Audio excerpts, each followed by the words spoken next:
Kalau adik cinta dekat si dia sebab dia handsome, ya.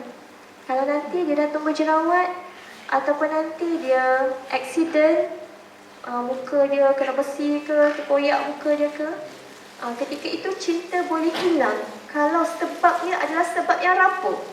Cinta yang rapuh, ya, daripada sebab yang rapuh. Dan sebab yang rapuh hanya menumpuhkan cinta yang sembarangan, cinta yang tidak abadi, cinta yang tidak kekal. Sebab itulah adik, kalau yang perempuan, adik umpan si dia dengan kecantikan luar, ya. Dia untuk SMS puji adik ni cantik, adik ni lawa, adik rasa puja sangat, suka sangat. Dan adik pun esoknya makin melawar supaya dapat pujian lagi.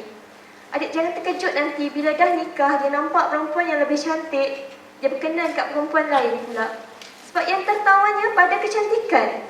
Ya, bila dia tengok isteri dia dah beranak 10 orang, pinggan pun makin besar, isteri pun jadi stres, tertekan. Isteri pun bila tumbuh jerawat sebiji pun tertekan. Tak best pun bila kita ambil sumber-sumber yang rapuh begini. Yang lelaki pun sama, ya. Kalau adik umpan si dia dengan duit kat poket adik yang tebal tu, ya, jangan terkejut nanti bila dah nikah, dia akan jadi pisau cukur. Rasa nak kikis je memanjang, tak pernah cukup-cukup. Adik sediakan rumah dia banglo 2 tingkat ke, dia nak yang ada corner lot. Lepas tu nak ada swimming pool ke atas pula, ya. Tak pernah cukup. Hidup adik akan jadi stres. Sebab tu kita jangan ambil sebab-sebab yang rapuh begini. Bila nanti adik dah kena pecat kerja ke, ataupun tiba-tiba kaki adik patah tak boleh jadi doktor lagi ke, paksa duduk kat rumah je ke, dan sebagainya, mungkin cinta si dia hilang juga pada adik. Sebab dia cinta itu hanyalah rapuh. Sebab tu nak kena jelas, kalau awak nak dekat saya, ya, pastikan cara awak itu adalah cara yang terhormat. Awas, jangan dekat kalau mahu dapatkan secara terhormat. Bila secara terhormat, maksudnya kita letakkan Allah nombor 1, kita letakkan cara itu pun cara yang jauh daripada murka Allah, cara yang jauh daripada zina, cara yang hormat kepada wali, cara yang ikut apa Nabi kita ajar. Biar cinta itu jelas, bukan saja di mulut kata kerana Allah, tapi pelaksanaan itu pun jelas. Ikut panduan Al-Quran As-Sunnah baru betul kerana Allah Subhanahu Wa Taala. Okey, seterusnya, seseorang menjadi hamba kepada apa yang paling dicintai. Kalau adik letak yang paling dicintai itu si dia, maka adik seolah-olah menjadi hamba kepada si dia. Makhluk yang remeh-temeh, yang banyak kekurangan. Tapi kalau adik letakkan Allah sebagai sumber yang paling dicintai, adik tetap akan menjadi hamba Allah Subhanahu Wa Taala. Akak bagi analogi, ya. Katakan ukti yang tudung hitam tu suka dekat si abang sini, ya, tapi ni contoh tempat lain lah. Kebetulan dia pakai tudung kali hitam sama. Okey, sebab apa? Sebab si abang tu suka bagi strawberry cecah coklat setiap minggu, ya. Jadi dia suka sangat sebab setiap minggu mesti dapat strawberry cecah coklat. Kalau dekat sebulan tu, ya, dia dapat lebih kurang 4 kali strawberry cecah coklat. Kalau dia target sekadar berpacaran begini, yang dia dapat hanyalah strawberry cecah coklat tu je lah, ya. Tapi kalau dia target nikah dekat cik abang tu, yang dia dapat bukan sekadar strawberry cecah coklat, tapi dia punya kereta, dia punya rumah, dia punya duit gaji dia, ya. Semua dia dapat sekali. Sebab dia target nikah. Itulah analoginya. Kalau kita target benda yang kecil-kecil, kita dapat benda yang kecil-kecil saja. Tapi kalau kita target benda besar, kita dapat benda besar, dan yang kecil-kecil tu semua dalam genggaman kita. Dalam cinta kita, dek, kalau kita target Allah, makhluk-makhluk Allah, kekayaan-kekayaan kat muka bumi ni, semua akan jadi cari kejar kita, jadi milik kita juga. Tapi kalau kita sekadar target si dia, ya, kita abaikan Allah, lupakan Allah, kita hanya target kekayaan yang kecil-kecil sahaja, lupakan Allah, abaikan Allah, kita dapat yang kecil-kecil ini sahaja. Allah kita tak dapat. Bahkan yang kecil-kecil ini pun mungkin berpaling tinggalkan kita. Nothing, ya, tak dapat apa pun lepas tu. Jangan target benda kecil. Pastikan biar kita dapat buktikan pada Allah, Allah tak terabai dalam hidup kita. Kita jaga hak Allah sungguh-sungguh. Itulah makna sebenar-benar cinta. Okey, kita teruskan. Cinta mengharapkan penunggangan cinta oleh kekasihnya. Ini al-aslul ghalib fi zawajil muslim. Asal pernikahan muslim ialah setia.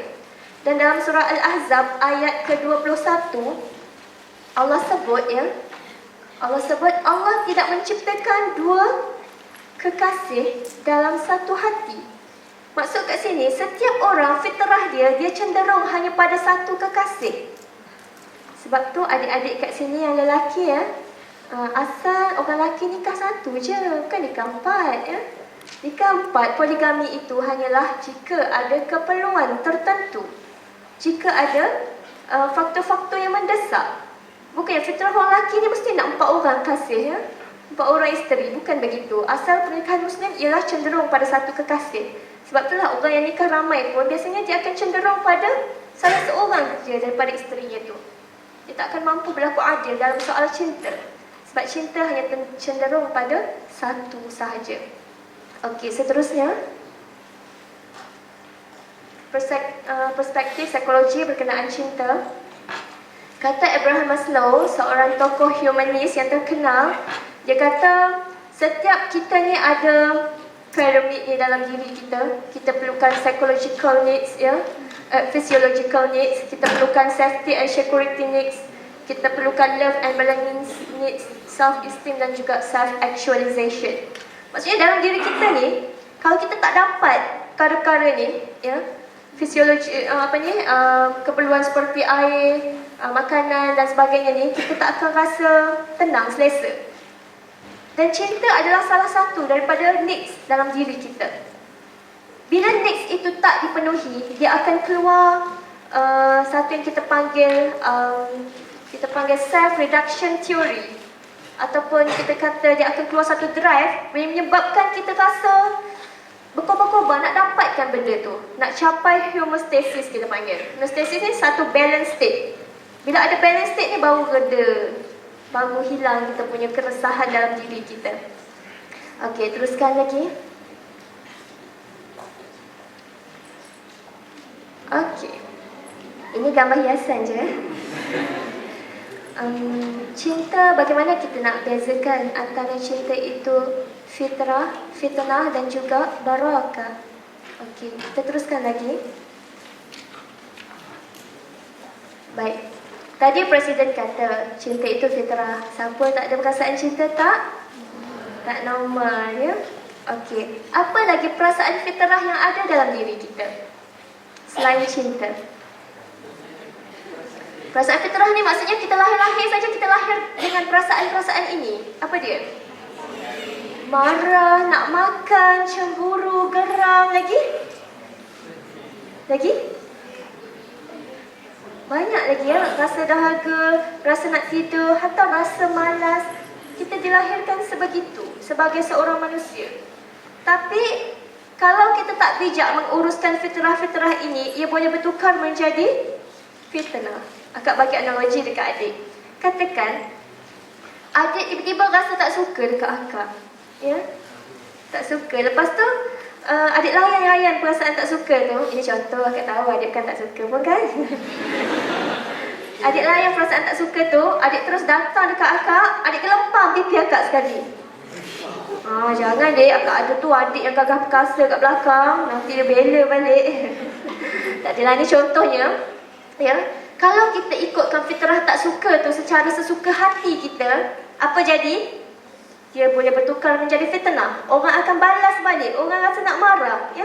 Orang tak boleh nak terima. Begitu juga ya, fitrah cinta, dia ada peraturan dia. Dia tak boleh buat sesuka hati kita. Kalau tak, dia berlaku kerosakan yang besar. Kalau adik masih tak setuju, akak bagi lagi analogi. Katakan MC kita suka makan ikan kering, ya? Sedap kan? Okey, dia nak makan 800 kilogram ikan kering sehari sebab suka punya pasal. Apa jadi kat dia? Mesti mati kering ya. Mesti kena darah tinggi ya. Sebab apa? Sebab makan masin tinggi sangat. Adik MC yang kedua pula suka makanan manis. Dia nak minum 500 liter air tebu sehari. Apa jadi kat badan dia? Kencing manis. Dia akan bawa efek. Bila mana fitrah nak makan, nak minum tadi tiadanya peraturan. Setuju tak setuju? Okey. Jadi fitrah cinta ni dia ada peraturan. Kita nak cek mana peraturan dia ni, Dik. Dan tentu ya, Allah Subhanahu Wa Taala, Dia ciptakan kita ni sebab Dia sayang sangat dekat kita. Dia nak suruh kita balik kepada Allah nanti dalam keadaan yang selamat, yang Allah redha, yang tak sesat dekat mana-mana, tak melencong kat mana-mana. Sebab tu Allah bagi peraturan dalam bentuk Al-Quran dan juga As-Sunnah. Katakan tadi akak dari rumah nak datang ke sini, akak ambil signboard menuju ke Johor Bahru. Sampai tak sampai sini? Tak sampai sebab sampai mungkin sampai ya, ataupun akak ambil flight ke Bangkok ke. Sampai tak sampai sini? Boleh jadi besar kemungkinannya memang tak sampai. Sebab apa? Sebab kita ada signboard yang jelas, jalan yang jelas, kita ada peraturan-peraturan, kita ada, kalau kat jalan tu kita ada traffic light, kita ada had laju, kita ada bumper dan sebagainya. Supaya apa? Supaya selamat ke supaya saja nak susahkan kita? Supaya selamat, supaya jalan tu tersusunnya, tak bersimpan siur. Begitu juga Allah bagi peraturan supaya hidup kita kat dunia ni nampak jelas jalan nak tuju ke mana. Peraturan tu supaya kita selamat, supaya orang tak langgar kita, kita tak langgar orang ya. Sebab tu jangan sekali-kali dek kita nak bermusuh dengan peraturan Allah, nak konflik dengan Allah. Allah sayang kita. Sebab semua orang diciptakan layak untuk bahagia, maka Allah ciptakan peraturan supaya kita betul-betul dapat bahagia tu. Allah tak zalim, yang zalim diri kita sendiri. Ya. Akak suka nak kongsikan kisah ni. Bila mana seorang ibu ya, dalam tawanan Bani Hawazin didatangkan kepada Rasulullah SAW dan para sahabat. Dan ibu ni dia jalan laju-laju ya. Dia lari, jalan laju sebab dia nak cari baby dia. Lepas tu dia nampak baby dia sedang nangis. Dia ambil baby yang sedang nangis ni, dia dakap, dia cium, dia peluk, dia sayang. Dia susukan baby ni. Tengok Dr. Syah Mariam kita bawa anak dia, sayang dekat anak dia kan. Ibu ni dia peluk, dia dakap, dia susukan. Lepas tu Nabi dan para sahabat melihat kejadian ini. Kata Nabi kata, sanggup tak sanggup ibu ni dia ambil anak kecil dia campak ke dalam api? Kakak sanggup tak? Tak sanggup. Sebab apa tak sanggup? Sebab kasihnya seorang ibu pada anak kecil adalah satu kasih yang memang diketahui umum ya? Okay, adik-adik yang Kak muliakan, apa kata Nabi? Nabi kata, Allah sayangkan hambanya jauh melebihi sayangnya seorang ibu kepada anak kecil. Subhanallah, tinggi kasih sayang Allah. Sebab tu Allah lagi tak sanggup nak ambil kita senang-senang nak dicampak ke dalam api neraka. Allah tak sanggup. Allah tak rela kita terbakar, kita hangus, kita menangis, meraung-raung kesakitan. Allah tak sanggup. Sebab tu Allah bagi peraturan supaya kita selamat, tak masuk ke dalam api. Ya. Tapi sebab apa ada juga orang yang masuk ke dalam api? Sebab Allah itu maha adil. Bila Allah kata ini boleh buat, ini tak boleh buat, tapi orang langgar, orang still nak buat apa yang dia larang, ya. Sifat adil Allah itu perlu mencampakkan orang itu kepada balasan. Katakan Dr. Syah Mariam kita seorang doktor yang baik, yang hebat, ya. Dan adik pun baik dengan dia. Adik pun kata, alah Dr. Syah Mariam baik, tak naklah study sungguh-sungguh. Bila exam pun tak nak jawab soalan exam. Nanti mesti dia bagi 4 flat juga. Ya. Kalau dia buat macam tu, dia adil ke tak adil? Tak adil ya. Dia tak meletakkan sesuatu pada kena pada tempatnya. Tapi Dr. Syah Mariam tak buat macam tu kan? Sebab dia seorang yang adil. Meletakkan sesuatu kena pada tempat. Begitulah keadilan Allah jauh lebih besar